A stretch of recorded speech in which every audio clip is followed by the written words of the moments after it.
Merong mga tao na ugaling aso at baboy. Di po ba? Oo, loyal po na hayop ang aso. Pero kapag hindi disiplinadong aso, mabangis yan. Delikado yan. Amen? Merong mga tao na walang disiplina sa buhay nila. Kaya nga, magagalitin sila. At napaka-protective nila sa kanilang teritoryo. At meron din mga tao na ugaling baboy. Yung bang wala silang pakialam sa iba.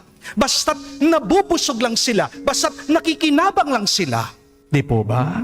Niyatandaan niyo po ito. Hindi naman lahat ay nararapat sa'yo. Not everybody deserves access to your life. Hindi naman po kabastusan yung hindi nagpapabastos sa iba. Hindi po kasalanan yung hindi ka nagpapaabuso sa iba.